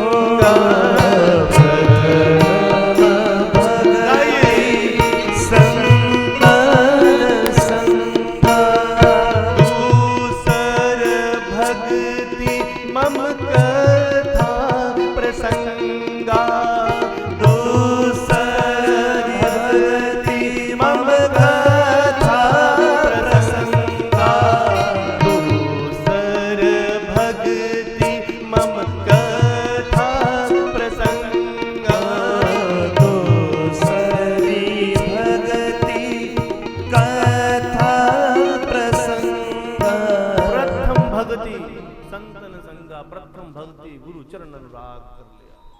गुरु के चरणों का अनुराग, गुरु के चरणों की जो शरण है, संतों की जो संगत है, वही सबसे बड़ी भक्ति है। तुम्हें माला आती है कि नहीं, पूजा आती है कि नहीं, तुम राम नाम जपना आता है कि नहीं, सबसे बड़ी बात है कि संतों की संगति में बैठ गए तो वही सबसे बड़ी भक्ति है।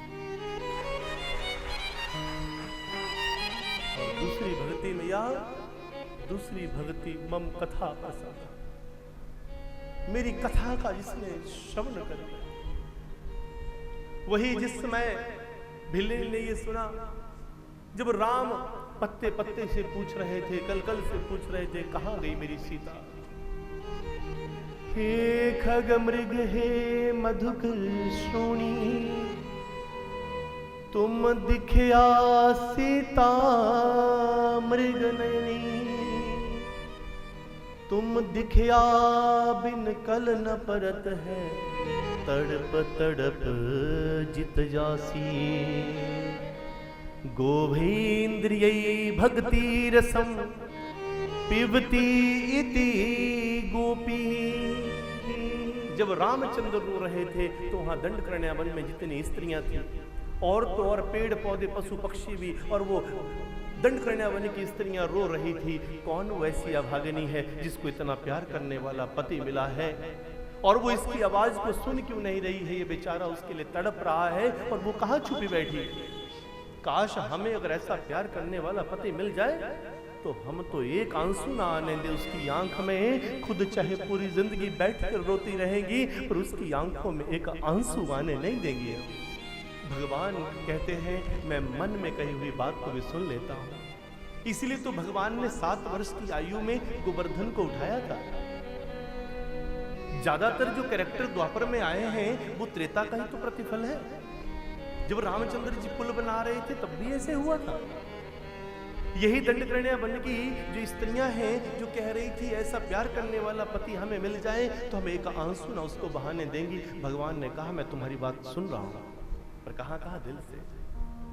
वो सारी के सारी दंडकर्ण्या वन की स्त्रियां, वो पशु पक्षी, वो जीवात्माएं आज ब्रज स्त्रियां बनकर आई हैं, ये गोपियां बनकर आई हैं, ये ग्वाल बाल बनकर आए हैं, जो भगवान कृष्ण के प्रेम में आज इस प्रकार से बहते जा रहे हैं कि उन्होंने अपने मन ही मन में ये संकल्प कर लिया है कि चाहे कुछ भी हो जाए पर हम कृष्ण की आंखों में आंसू नहीं आने देंगे। हमें भगवान नहीं मिलते, उनको भगवान मिल गए। कारण क्या है? हम लोग ये जानते हैं कि कृष्ण भगवान है, फिर भी हमें भगवान ना मिल रहे, और वो जानती भी नहीं थी कि ये भगवान है, फिर भी कृष्ण उनको मिल गए। फर्क क्या है? कारण क्या है? आज भगवान कृष्ण जिन्होंने, आपने देखा गुरु महाराज ने आपको कैसा सार सुनाया कि पूतना क्या है? पूतना अपवित्रता है। पूतना जब खत्म हो जाती है, भगत जनों यहां हम कथा सुनने के लिए नहीं आए। वृंदावन की इस पावन भूमि में एक से एक महारथी बैठे हुए हैं, और जो ब्रजवासी हैं वो भगवान का ही रूप है। यहां पर तो रात दिन नित्य 24 घंटे, एक समय में आपको क्या लगता है कि इस समय वृंदावन में कितनी कथाएं चल रही होंगी? मुझे आइडिया लगता है शायद ज्यादा नहीं तो 400-500 कथाएं कम से कम रोज चल रही हैं। इस समय में रोज कम से कम कितनी बोली मैंने? 400 से 500 कथाएं कम से कम वृंदावन में एक समय में चलती हैं। ऐसी पावन भूमि जहां नित्य भगवान का ये भजन हो रहा है, वहां हमारे जैसे तुच्छ प्राणी क्या कथा कहेंगे? क्या कथा कहेंगे? निगुण राम को सगुण बतावे, निगुण राम को सगुण बतावे, सगुण राम को निगुण बतावे, सगुण राम को निगुण बतावे।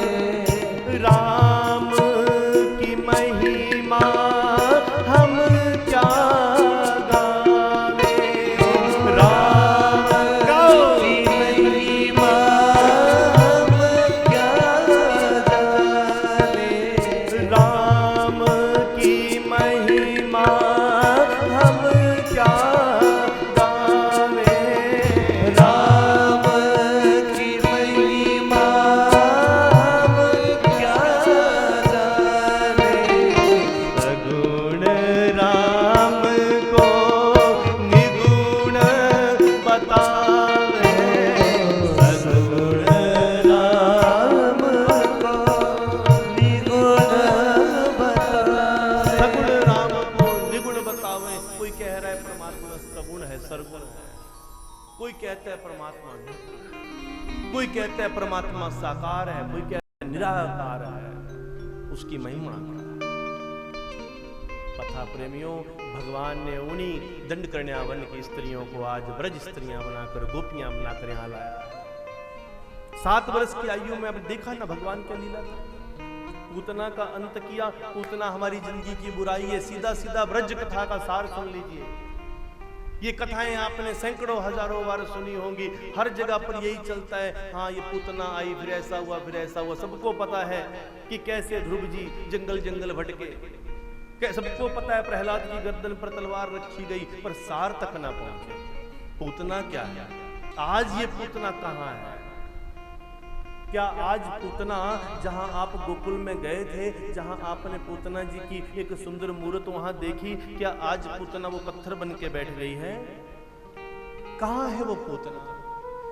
मेरी माताएं, बहनें, भाई जो गोकुल में गए थे, जिन्होंने पूतना का वहां पर दर्शन किया, पूतना का भी दर्शन हो रहा है।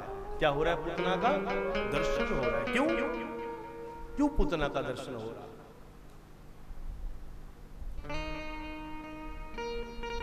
हरि का सेवक हरि जेहा, भेद न जान ही मानस देहा।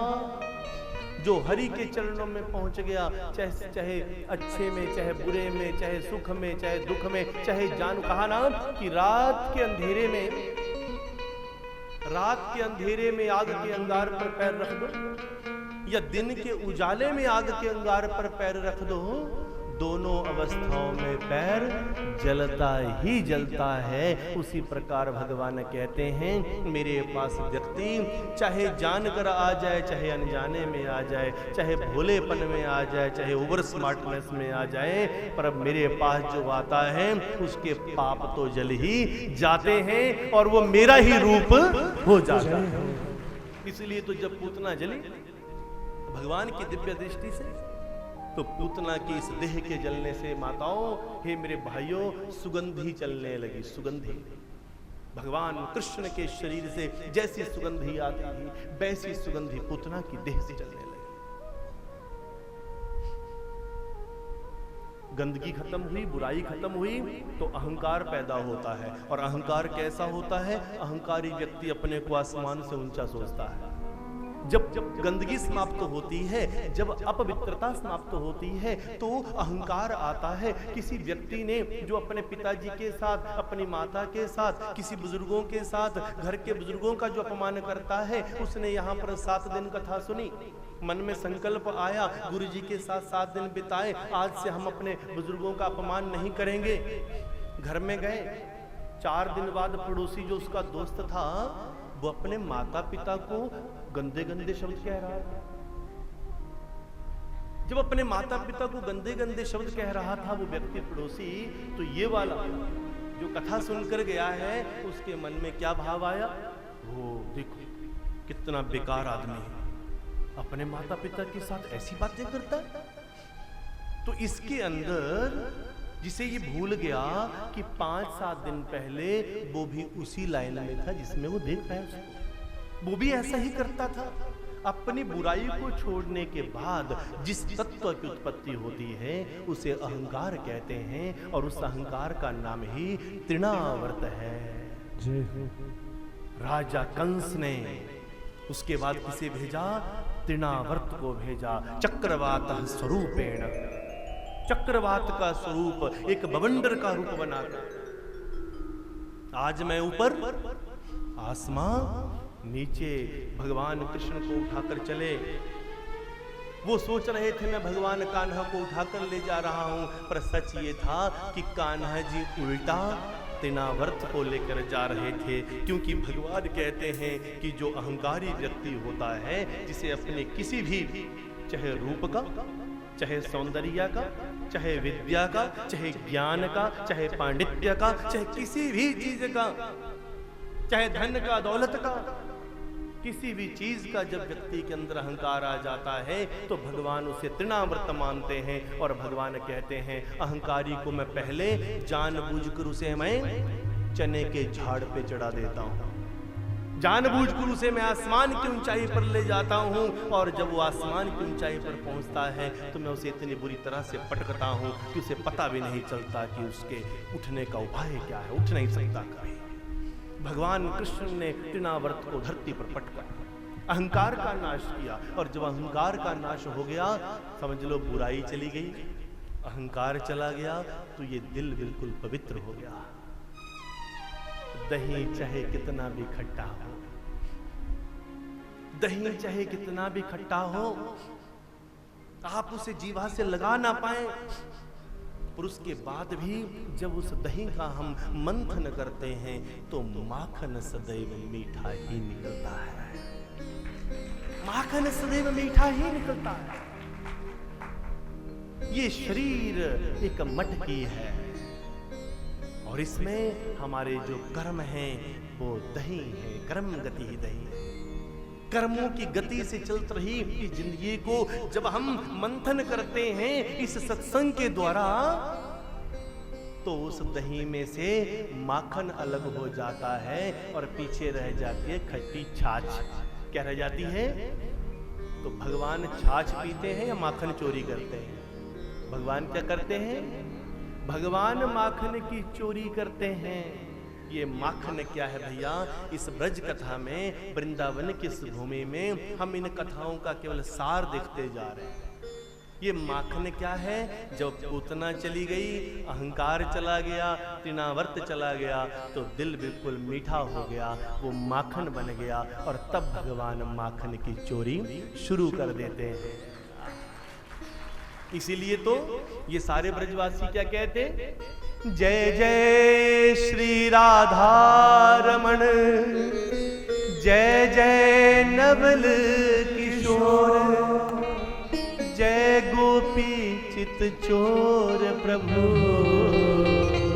जय जय माखन चोर।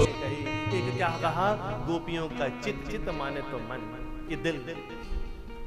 एक गोपी का चित है, एक माखन है। बोला गोपियों के चित को मैं माखन मान लेता हूं जब वो पवित्र हो जाती हैं। इसीलिए तो गोपिकाओं को चीर वस्त्र की लीला दिखाई। चीर वस्त्रों का जो चीर का जो हरण हुआ, कैसे उन वस्त्रों को चोरी कर गए। उधर दुर्योधन जैसे दैत्य द्रौपदी के वस्त्रों को खींचते हैं, और यहां स्वयं भगवान ने ऐसी माया की कि वो गोपिकाएं जो स्नान कर रही थी, उनके शरीर पर वस्त्र नहीं, वस्त्रों को लेकर कदम वृक्ष पर चढ़ गए। पर जब वो गोपिकाएं बाहर निकली, बोला क्या करें? बोला हाथ ऊपर करो, क्षमा मांगो, बाहर आ जाओ। नग्न अवस्था में स्नान कर रही थी। बोला कैसे बाहर निकलेंगी? बोला यहां तक नहीं आ सकती तो घर चली जाओ। गोपिकाओं ने जैसे ही अपने दोनों हाथ ऊपर किए और उनको शर्म आने लगी कि हम नग्न हैं, कहा पाश्चातापः एव हि परम प्रायश्चितम भवति। सबसे बड़ा जो प्रायश्चित है वो पाश्चाताप है। गोपिकाओं को यह एहसास हो गया कि हम गलत कर रही थी। जब एहसास हो गया तो क्या देखा? शरीर के ऊपर वस्त्र थे। अर्थ ये है कि भगवान कान्हा ने कभी वस्त्र चोरी किए ही नहीं। उन्होंने सिर्फ अपनी माया से ऐसा दिखाया कि तुम नग्न हो और तुम जल देवता का अपमान कर रही हो। गोपिकाओं के शरीर पर वस्त्र पहले ही ढके जा चुके थे, केवल गलती का एहसास कराया जा रहा था। सत्संग गलती का एहसास कराता है। परमात्मा बार बार ठोकर देते हैं, सतगुरु बार बार ठोकर देता है, तो सुधरना है। और आज इस घोर कलयुग में व्यास गद्दी भी केवल मक्खन लगाने के लिए बन गई है। पता नहीं कितनी जगहों पर केवल मक्खन लगाया जाता है, बटरिंग हो गई। सच बोलने के लिए बहुत बड़ा कलेजा चाहिए। और सतगुरु की शरण किसे कहते हैं? सतगुरु की शरण में कभी भी खुश होने के लिए, मक्खन लगवाने के लिए नहीं आना। सतगुरु की शरण में तो अपनी गलतियों को जांचने के लिए आना, मेरी गलती क्या है। और जो आपकी नजरों में नजरें मिलाकर, जो आपकी नजरों में नजरें मिलाकर, जो आपके सामने आपकी गलती बता ना सके, उसे जिंदगी में कभी अपना गुरु मत मानना, वो गुरु नहीं। सतगुरु की शरण। तो कथा प्रेमियों, गोपिकाओं के चित्त की चोरी, तब कहा जय गोपी चित चोर प्रभु, जय जय माखन चोर। एक तरफ गोपिकाओं का चित्त है, एक तरफ माखन की चोरी है। दोनों को एक बताया है कि जिसका दिल पवित्र हो जाता है वही मेरे लिए माखन है। दुनिया माखन का भोग लगाती है, कन्हैया जी माखन भोग, कन्हैया जी माखन भोग। अरे मैं तो जन्माष्टमी पे 21 किलो माखन चढ़ाऊंगी, मैं तो ये करूंगी। यही पता ना चला भगवान कौन सा माखन खाते हैं, भगवान कौन से माखन के दीवाने हैं, कौन से माखन को वो कृष्णा ढूंढ रहे हैं। कथा प्रेमियों, ये सत्संग उस माखन को तैयार करता है।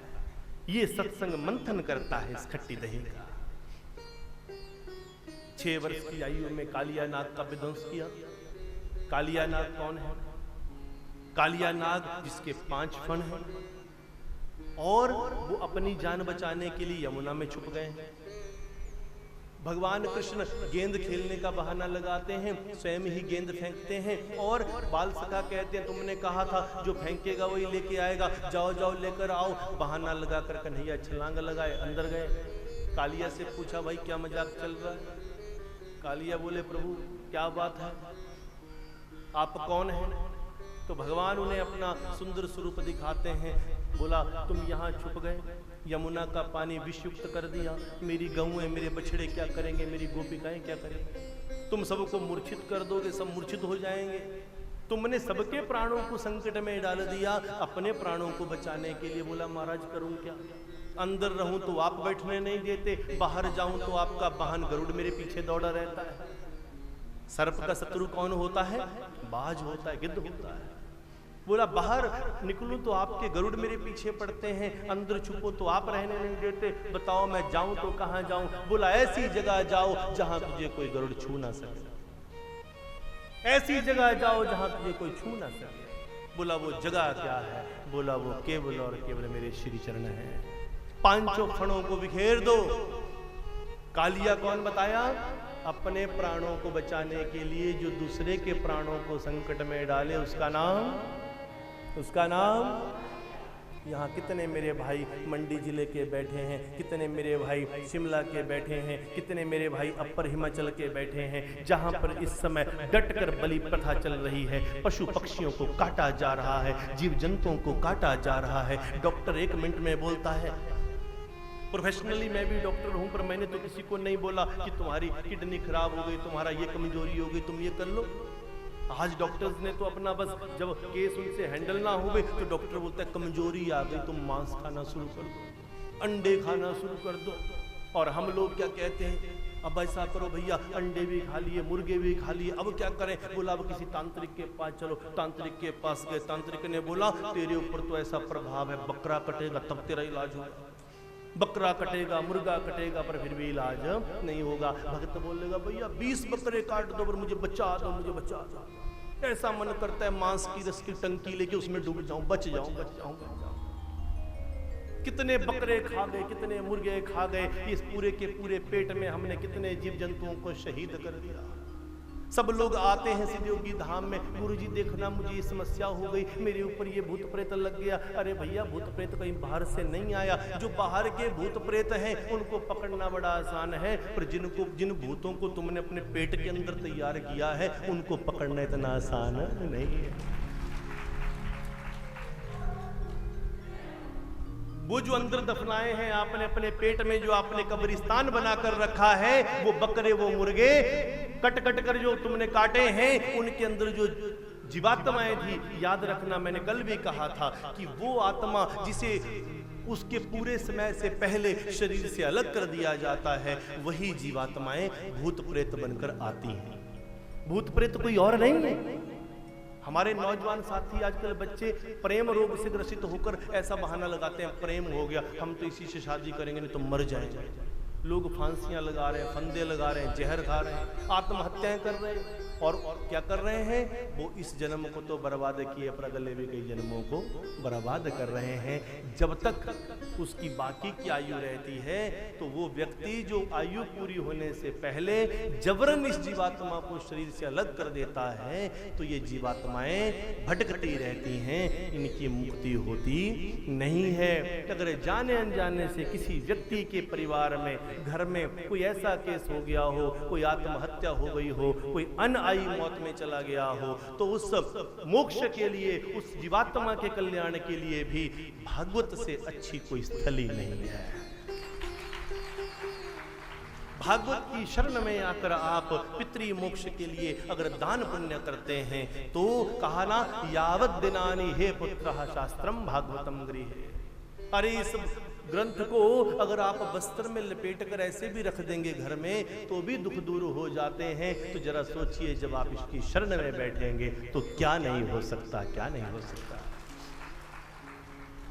तो कालिया नाग के कितने सिर? कितने? कालिया नाग कौन? जो अपनी जान बचाने के लिए दूसरे को मरवा दे। कौन कौन कालिया नाग है यहाँ? बोलिए, हाथ खड़ा कीजिए भैया, मैं तो पुलिस को बुलाऊंगा।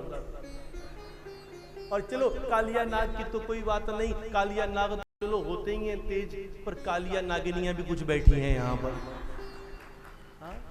तो आज मैं संकल्प के साथ आपको बड़े प्रेम से निवेदन कर रहा हूँ। आज संकल्प लेना है कि अगर हमने 9 दिन तक इस कथा का आनंद लिया है तो हमने गुरु महाराज जी के इस पवित्र सानिध्य में हमने संकल्प लेना है कि आज से मर जाएं चाहे तर जाएं, पर हम किसी जीव जंतु की हत्या नहीं करेंगे। हर हर सिद्धयोगी धाम पूरे विश्व में एकमात्र एक ऐसा धाम है जहां पर बिना किसी प्रकार के ऐसा कोई तंत्र मंत्र, कोई बलि, कोई ये कोई वो, इन सारी चीजों का हम विरोध करते हैं और मात्र पूज्य गुरु महाराज जी की बाल्यावस्था से की गई साधना की अनंत शक्तियों से मात्र हमारे संग थोड़ा समय बैठकर ही आपके जीवन के दुख कट सकते हैं। हर हर हर हर महादेव। कितने सिर थे? कितने सिर? कौन कौन से सिर हैं हम लोगों के? जो कालिया नाग हैं, काम, क्रोध, लोभ, मोह, अहंकार। बोला इन पांचों सिर को झुका मेरे चरणों में आ। जैसे कालिया नाग ने पांचों शीश अपने बिखेरे, नीचे झुकाए, भगवान कृष्ण चढ़े और अपने कोमल कोमल पैरों से, कोमल कोमल चरणों से जो नृत्य करने लगे और भगवान के चरणों में जो पद्म मणि है वो उनके पांचों शीश के ऊपर चिन्हित हो गई। क्या हो गई? और माने तो भगवान ने अपनी कंपनी की स्टैंप लगा दी उसके ऊपर। क्या लगा दिया? स्टैंप लगा दी। बोला जा, मैंने तुझे परमिट दे दिया। ऑल इंडिया का नहीं, ऑल इंडिया का नहीं, ऑल वर्ल्ड का भी नहीं, सारे के सारे ब्रह्मांड का ही मैंने तुझे परमिट दे दिया है। अब तू बेखौफ होकर जहां मर्जी घूमता रहे। अरे मेरा गरुड़ तो क्या, तुझे कोई छू नहीं सकता। जो मेरे शरण में आ जाता है, जिसके सिर पर मेरी स्टैंप लग जाती है, उसे कोई स्पर्श भी नहीं कर सकता। यमराज भी उसे छू नहीं सकता।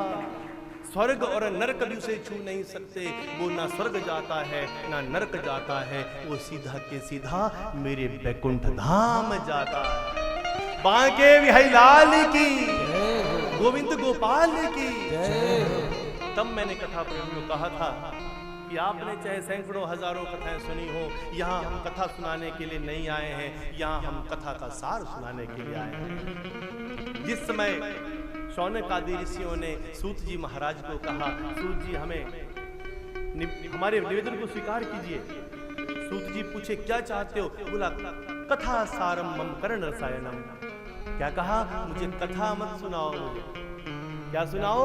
मुझे कथा मत सुनाओ, मुझे कथा का सार सुनाओ। और कथा का सार क्या है? कथा का सार है कि जब ये सारी के सारी कथा हमारी जिंदगी में आकर बैठ जाए, वही कथा का सार है। सार है, सार है। तो कौन से सिर बिखेरने हमने? कौन से बिखेरने? दोनों हाथ ऐसे समझ लो कि पांचों सिर बिखेर दो। हाँ, कितने बिखेर दो? पांचों के पांचों सिर बिखेर दो और कहो कन्हैया हमारे सिर के ऊपर भी नृत्य कर दो, अपनी कंपनी की स्टैंप हमारे ऊपर भी लगा दो। याद रखना, ध्यान दीजिएगा, बड़ी बड़ी जितनी भी ब्रांडेड कंपनियां हैं ना, उन सब के प्रोडक्ट, ज्यादातर जो ब्रांडेड कंपनियां हैं उनकी अपनी मैन्युफैक्चरिंग नहीं होती। छोटी छोटी जो कंपनियां हैं वही सबको बनाती हैं। बस पीछे से आ गया ठप्पा लग के, बोला ले एडिडास लगा दे, वाइल्ड क्राफ्ट लगा दे, पुम्मा लगा दे। हाँ, किसने लगाया? हमारे जैसे छोटे मोटे लोगों ने लगा दिए ठप्पे। जितनी बड़ी कंपनी उतनी बड़ी कीमत। तो आज कौन सा ठप्पा लगाना?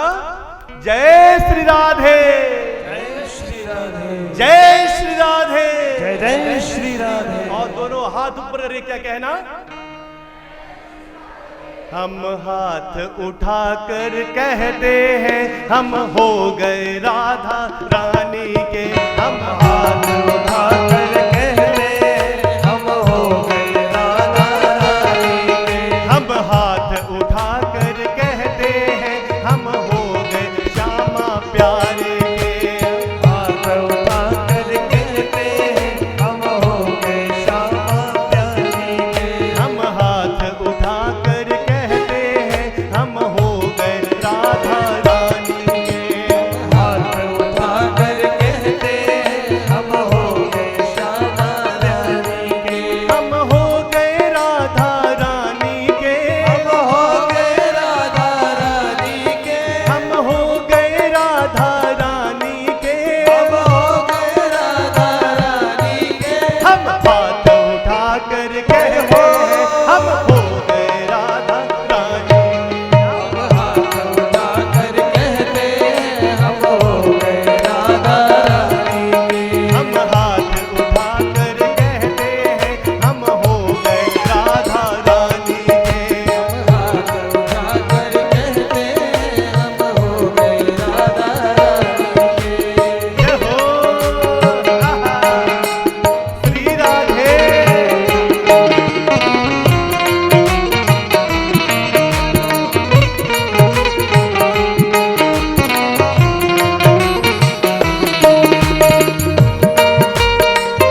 कहते हैं हम हो गए राधा रानी के।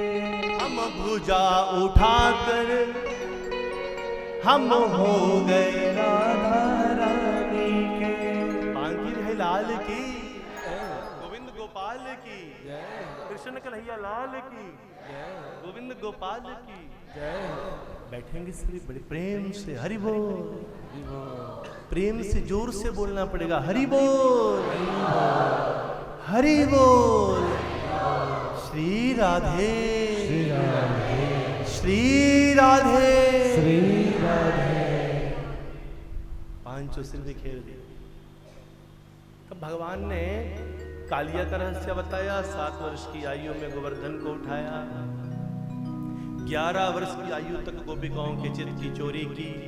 ये गोपियां भगवान कृष्ण के संग पल पल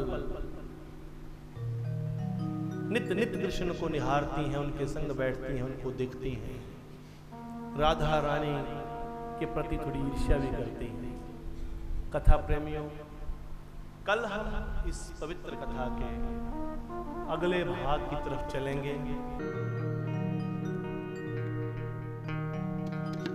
श्री बांके बिहारी तेरी आरती गाओ, बांके बिहारी तेरी आरती गाओ, बांके बिहारी तेरी आरती गाओ, बांके बिहारी तेरी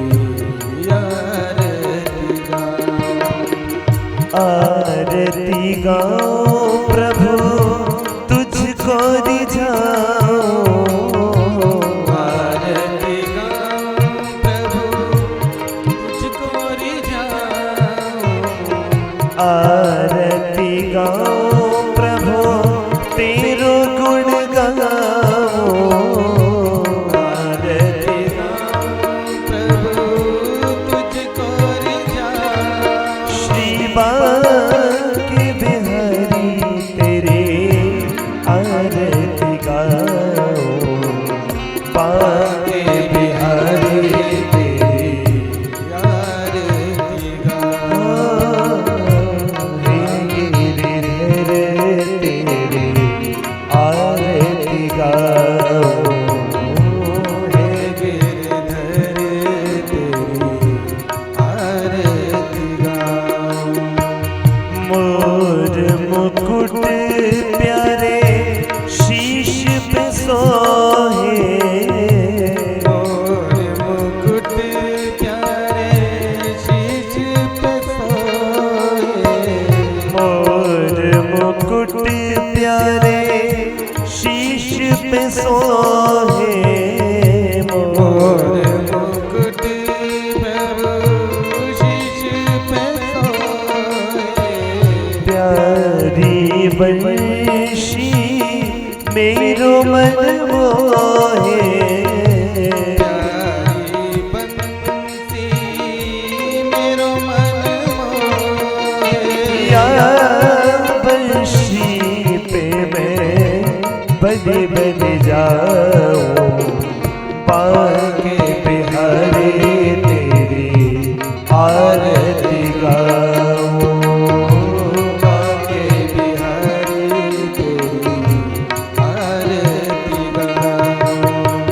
चरणों से निकली है गंगा प्यारी, चरणों से निकली है गंगा प्यारी, जिसने सारी दुनिया है तारी, जिसने सारी दुनिया है तारी, उन चरणों का मैं दर्शन पाऊं, बांके बिहारी तेरी आरती गाऊं, बांके बिहारी तेरी आरती गाऊं।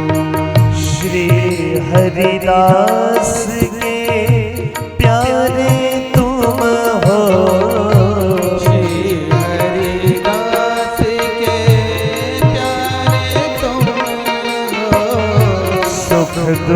जीवन प्यारे संग आप